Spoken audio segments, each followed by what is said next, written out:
Real মাদ্রিদের আরও এক ম্যাচ আরও একবার ভিনিসিয়াসের গোল শূন্য থাকা। গঞ্জালো গার্সিয়ার দাপুটে পারফরমেন্সে দিনে ভিনির গোল শূন্যতা নিয়ে উঠেছে প্রশ্ন। লা লিগায় রিয়াল বেতিসের বিপক্ষে 5-1 গোলে মাদ্রিদ জিতলেও ভিনি ছিলেন গোল শূন্য। কবে কাটবে ভিনির গোল খরা? আবু নাইমের প্রতিবেদন।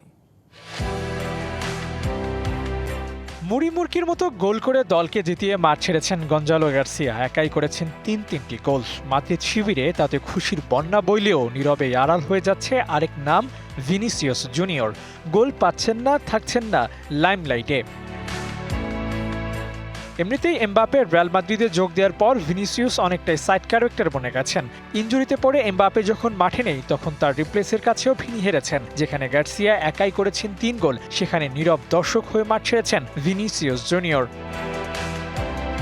ফর্মের পড়তির দিকে আছেন এই উইঙ্গার। লা লিগায় সবশেষ ম্যাচের রিয়াল বেতিসের মুখোমুখি হয় রিয়াল মাদ্রিদ। 5-1 গোলের বড় জয়টাও তুলে নেয় লস ব্লাঙ্কোসরা। সে ম্যাচে একাই লাইমলাইট কেড়ে নিয়েছিলেন গঞ্জালো। সুযোগের সদ্ব্যবহারটুকু ঠিকই করেছিলেন তিনি। সেই সাথে স্কোর করেন centre back Raul Asensio, left back Garcia. কিন্তু ভিনি পাননি জালের দেখা। দলের ডিফেন্ডাররা গোল পেলেও পাক্কা উইঙ্গার থাকেন গোল শূন্য। এ যেন ভিনির চরম খারাপ দিনের ইঙ্গিত।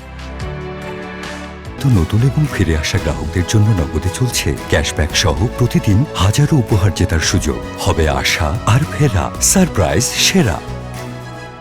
ভিনিসিয়াসের খারাপ দিনের প্রমাণ তো দেয় পরিসংখ্যানও। লা লিগায় 19 ম্যাচে করেছেন 5 গোল, চ্যাম্পিয়ন্স লিগে 6 ম্যাচে গোল শূন্য। ভালো সময়টা কি পেছনেই ফেলে এসেছেন কিনা কে জানে। তবে এমন গোল শূন্য ম্যাচের সংখ্যা বাড়তে থাকলে শাবি আলোনসোর সাথেও বাড়তে পারে তার দূরত্ব। রিয়ালের সেরা তারকার তকমা বহু আগেই খুইয়েছেন ভিনিসিয়াস। এখন লড়াইটা দলের টিকে থাকার। বল আর প্রতিপক্ষের জাল এক করতে পারার লড়াইয়ে জিততে তাকে হবেই। দেখা যাক ভিনি তার সেরাটা দিয়ে এই মৌসুমের বাকি ম্যাচে কামব্যাক করতে পারেন কিনা। Abu Naim, BBC news desk.